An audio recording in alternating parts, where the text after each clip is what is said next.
Hello বন্ধুরা, আজকের এই অসাধারণ গল্পে তোমাদের স্বাগত। আমার নাম শর্মিলা। আমার বয়স ২৩ বছর। আমার বাড়িতে আমি, আমার মা বাবা আর বড় ভাই থাকি। আমি এইমাত্র পড়াশোনা শেষ করেছি, কিন্তু এখনও ভবিষ্যতের কোনো পরিকল্পনা করিনি। বাবা চাকরি করেন, আর আমার ভাইও যেখানে কাজ পায় সেখানে হাত লাগিয়ে দেয়। আমাদের সবার জীবন ভালোই চলছিল, আমরা খুব খুশিতে ছিলাম। কিন্তু এরপর আমার সঙ্গে এমন কিছু ঘটতে চলেছিল যা আমি স্বপ্নেও ভাবিনি। একদিন বাবার দিল্লিতে ট্রান্সফার হয়ে গেল, এজন্য আমাদের বাড়ি ছেড়ে দিল্লি চলে যেতে হলো। এখন আমরা দিল্লিতে একটা ভাড়া বাড়িতে থাকতে শুরু করলাম। আমি ভাবলাম এবার আমিও চাকরি করব আর বাড়ির লোকদের আর্থিক সাহায্য করব। চাকরির খোঁজে এদিক ওদিক ঘুরলাম, কিন্তু কোথাও কিছু জুটল না। হতাশ হয়ে বাড়ি ফিরে এলাম।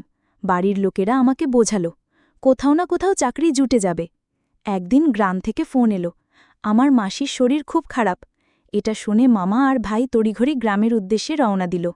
বাড়িতে শুধু আমি আর বাবা রয়ে গেলাম। গ্রামে পৌঁছে ভাই ফোন করে জানালো তাদের কমপক্ষে ১৫ দিন লাগবে। আমাকে বলল, তুই বাবার খেয়াল রাখিস। আসলে বাবা প্রতিদিন রাতে ঘুমোতে যাওয়ার আগে মদ খান। মদ খেয়ে তিনি এমন অবস্থায় চলে যান যে কিচ্ছু বোঝেন না। মাঝে মধ্যে তো তাঁর প্যান্টও খুলে যায়, তাই তাঁর দেখাশোনা করতে হয়। একদিন বাবা অফিস থেকে ফিরে বলবেন, শর্মিলা, আমার এক পুরনো বন্ধু আসবে। আমি বুঝাম বাবা এবার মদ খাবার প্ল্যান করছেন। পরদিন বাবার অফিস ছুটি ছিল।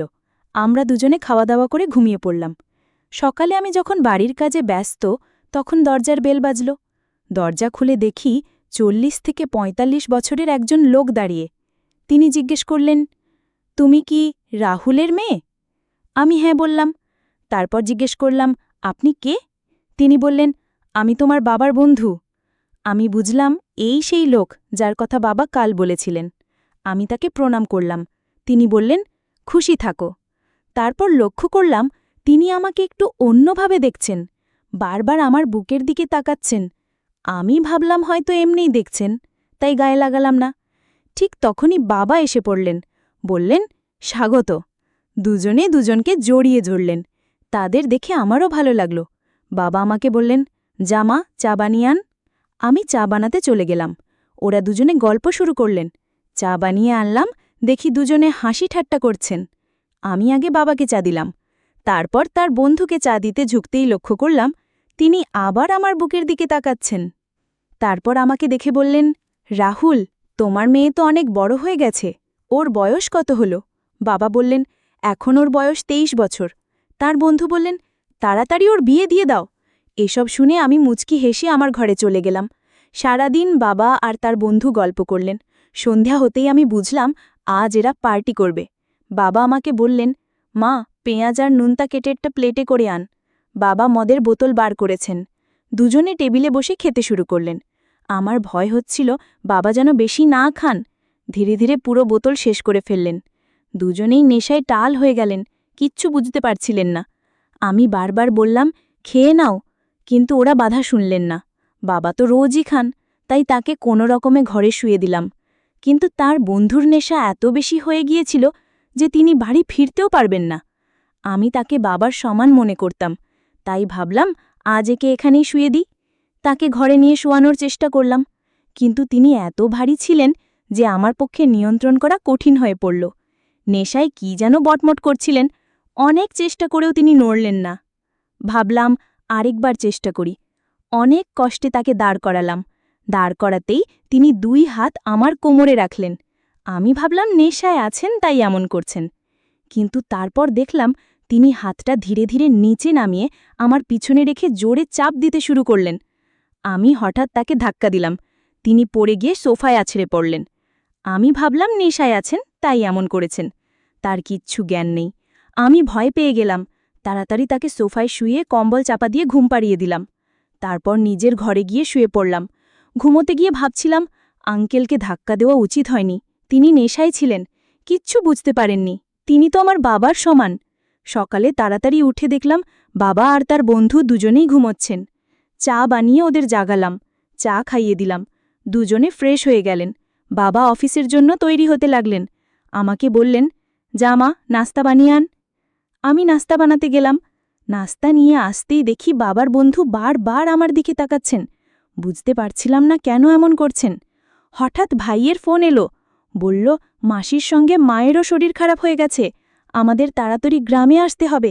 আমি বাবাকে বললাম। বাবা বললেন, তুই এখানে থাক, আমি একা গ্রামে যাচ্ছি। আমি বললাম, বাবা আমি একা এখানে কিভাবে থাকব, আমার ভয় করে। বাবা বললেন, আমার এই বন্ধু ছুটিতে এসেছে, ওরও একটা ঘর ভাড়া লাগবে, আমি গ্রাম থেকে ফিরে আসা পর্যন্ত ও এখানে থাকবে। বাবার বন্ধু বললেন, ঠিক আছে। বাবা তাকে বললেন, আমার মেয়ের খেয়াল রেখো। আঙ্কেল বললেন, রাহুল তুমি চিন্তা করো না, আমি তোমার মেয়ের নিজের মেয়ের মতো দেখাশোনা করব। তারপর বাবা গ্রামে চলে গেলেন। বাড়িতে শুধু আমি আর আঙ্কেল রয়ে গেলাম। আমি আঙ্কেলকে বললাম, আমি খাবার বানাচ্ছি, তারপর দুজনে বসে খাবো। আঙ্কেল হ্যাঁ বললেন। আমি খাবার বানিয়ে আনলাম, দুজনে বসে খেতে লাগলাম। খাবার সময় আঙ্কেল বারবার আমার দিকে তাকাচ্ছিলেন। তারপর বললেন, বেটি তুমি খুব সুন্দর দেখতে। আমি ধন্যবাদ দিলাম। তারপর বললাম, আঙ্কেল কাল রাতে আপনি অনেক বেশি মদ খেয়েছিলেন। তিনি হেসে বললেন, আজ থেকে কম খাবো। ধীরে ধীরে সন্ধে হয়ে এলো। আঙ্কেল বললেন, আমার জন্য একটা প্লেটে পেঁয়াজ আর নুনতা নিয়ে আয়। আমি বুঝলাম আঙ্কেল আবার মদ খাবেন। বাবার মতো ওরও রোজ রাতে মদ খাবার অভ্যেস হয়ে গেছে। আমি নুনতা আর পেঁয়াজ এনে দিলাম। জিজ্ঞেস করলাম, মদে এমন কি আছে যে রোজ খান, এটা খেলে কি মজা লাগে? আঙ্কেল বললেন, হ্যাঁ, এটা খেলে খুব ভালো লাগে। আমি বললাম, সত্যি? তিনি বললেন, একবার তুমিও খেয়ে দেখো। আমি আগে অনেকবার না বললাম, না আমি মদ খাবো না, কিন্তু আঙ্কেল খুব জেদ করলেন। শেষে আমি রাজি হয়ে গেলাম। আঙ্কেলের সঙ্গে বসলাম, তিনি আমাকে এক গ্লাস মদ দিলেন। মদ খেতেই আমার মাথা ঘুরতে শুরু করল। আঙ্কেলও খেতে লাগলেন। এভাবে আমরা পুরো বোতল শেষ করে ফেললাম। আমার মাথা ঘুরছিল, খুব দাঁড়াতেও পারছিলাম না। দেখলাম আঙ্কেল উঠে জল খাচ্ছেন। আমার চোখে ঝাপসা দেখছিলাম, মাথাটা ভীষণ ঘুরছিল। আঙ্কেল আমার কাছে এসে বললেন, বেটি তুমি চিন্তা করো না, তোমার মা আর মাসি দুজনেই ঠিক হয়ে যাবে। তারপর আমাকে জড়িয়ে ধরে শক্ত করে চেপে ধরলেন। দুই হাত আমার কোমরে রেখে বললেন, বেটি তুমি চিন্তা করো না, নিশ্চিন্তে থাকো, আমি সব সময় তোমার সঙ্গে আছি। আমি নেশায় ছিলাম, তাই কোনো রকমে কথা বলতে পারছিলাম না। নেশা এত বেশি হয়ে গিয়েছিল যে হাঁটতেও পারছিলাম না। তারপর মাটিতে পড়ে গেলাম। আঙ্কেল আমাকে কোলে তুলে তার ঘরে নিয়ে শুয়ে দিলেন। দরজা বন্ধ করে আমার পাশে শুয়ে পড়লেন। বাইরে খুব জোরে হাওয়া বইছিল। আমার কিচ্ছু মনে নেই, আমার অবস্থা খুব খারাপ ছিল। আঙ্কেল একটা কম্বল নিয়ে আমার গায়ে দিলেন। তারপর নিজেও কম্বলের নিচে ঢুকে পড়লেন। আমরা দুজনে বিছানায় শুয়ে কম্বল মুড়ি দিয়ে ঘুমোচ্ছিলাম।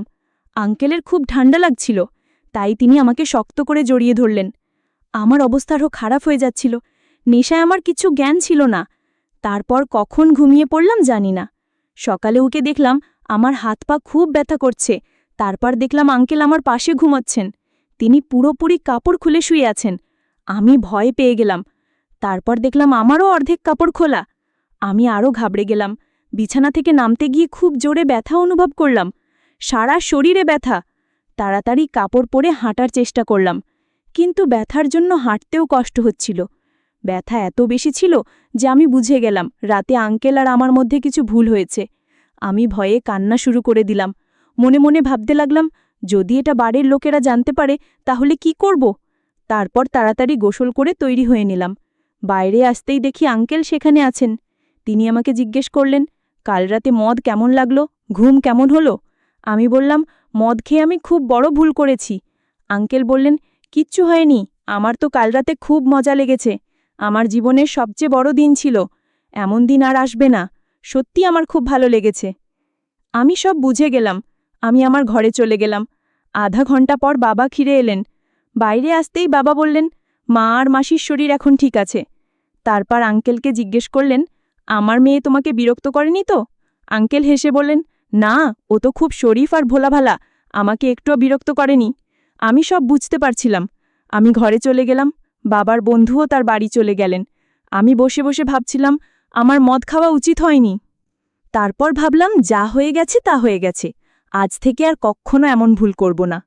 তো বন্ধুরা, এই গল্পটা তোমাদের কেমন লাগলো কমেন্টে জানিও। এমন ভিডিও দেখতে আমাদের চ্যানেলটিকে সাবস্ক্রাইব করে রাখবেন।